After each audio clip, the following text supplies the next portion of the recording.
You are the architect. You are the architect, the creator, the designer of your stories, of your thoughts, of your mind, and I can show you. If you're not driving or anything like that right now, close your eyes and listen. Now picture a purple elephant. Can you see it in your mind? Now, and we're not done yet. Picture a great big hat that you put on top of the elephant. What sort of hat was it? Interesting choice. Now, next, I want you to put someone riding on the back of this elephant. Who did you put? Cool. Good one. Now, give it wings. And from here, picture it flying around. By the way, I wonder what wings you gave it. Very interesting. Anyway, picture it flying around and the guy on the back or person on the back just having a great time, smiling and laughing, and a big hat on the purple elephant. And open your eyes. Now, I'm presuming that you were able to do this just now. I'm presuming that you did actually close your eyes and try this out, and that you succeeded. You imagine and you hopefully were able to see an elephant and all of these details. The hat, the person, whatever. My question is, where did they come from? And the answer isn't, from my suggestion. No, my suggestion prompted you to create it. From somewhere. Where? Where did you pull this from? Did you rifle around in some boxes in your brain and pull out bits? No. It was just there.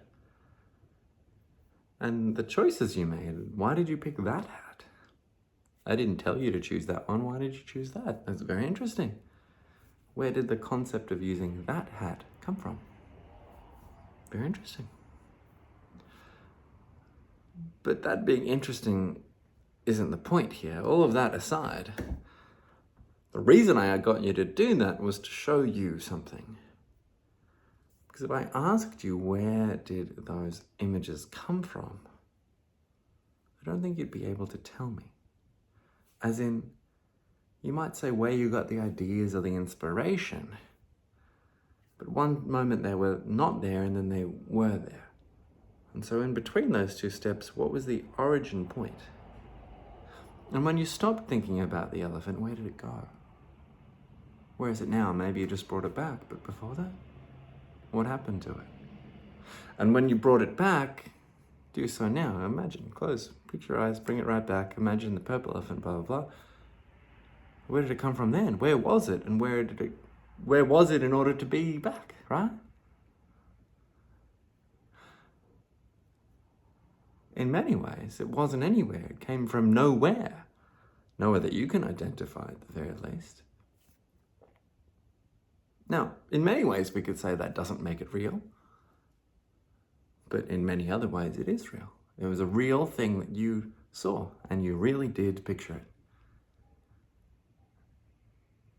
Now, what's the relevance here? Why do you think I'm talking about any of this stuff in purple elephants when I was beginning this by saying that you are the architect of your thoughts and of your stories?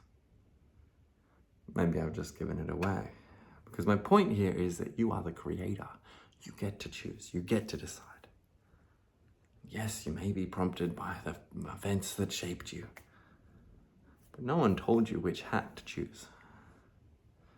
You made that choice. You made that decision. That's how you constructed that thing in your mind. And any other thought that you have is the same. And thoughts can be many things. Thoughts can be these images. They can be ideas for drawings or paintings. They could be conversations or things you might say to someone next time you see them. And they can be stories, the narrative, the structure of who we believe ourselves to be. We are the sum of the stories that we tell ourselves. I am strong and capable and a father and whatever. Cool, that's me then. I am weak and unlovable and childish and no one likes me. Cool, that's your story. If that's your story. Both of those stories are true for that person that will be who they are. It is who they are if that's the story that they're telling themselves. And where did those stories come from? Yes, they would have been shaped and influenced by experiences. But where did they come from?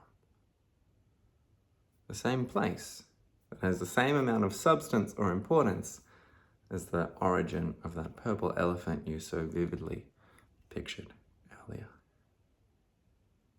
So what does this mean? How can we use this? A point of this, that it gives you a guide for how much you should actually indulge in any of these stories. How seriously should you take them? How seriously did you take the image of the purple elephant?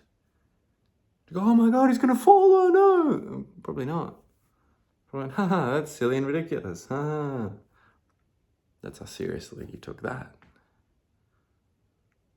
And it's just as real as a story of, oh, no one will ever love me or whatever. I don't want to get too deep. But we should take those other stories equally seriously if, and this is the important point actually, how do we know which stories we should listen to? How do we know which stories we should feed and which we should go, oh, that's nonsense? Because we don't really know what's best for us. But we often know what's not good for us. And if a particular story that you've been telling you for a very long time is not making you more powerful, stronger, more confident, more capable, whatever. The story you're telling yourself about who you are is making you smaller, less capable, struggle more in any way. Stop telling that story. How do you do that? Step 1.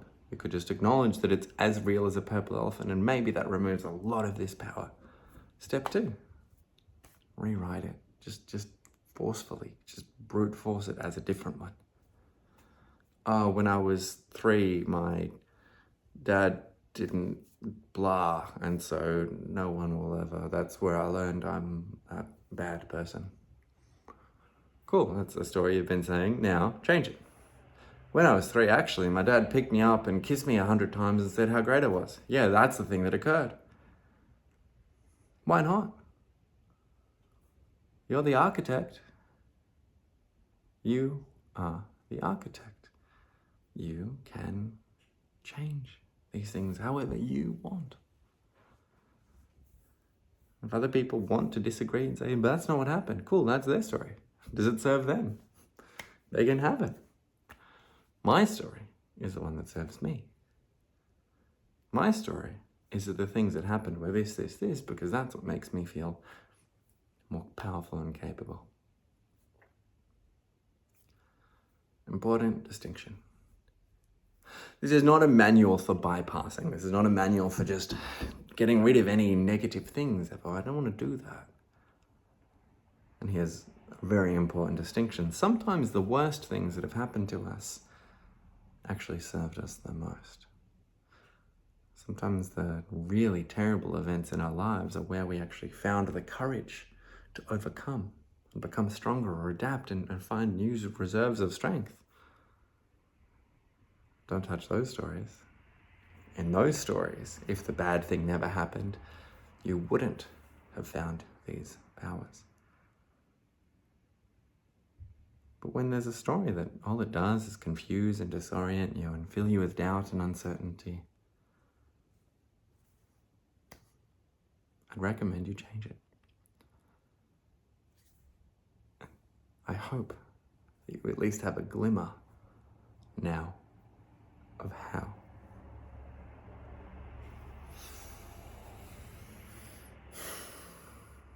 Thank you for your time.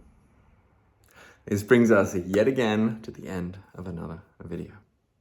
If you like this, you like me, you like my style, hit like on the video, but more importantly, hit subscribe, because I make a new video every single day. You should tune in tomorrow to see what I talk about.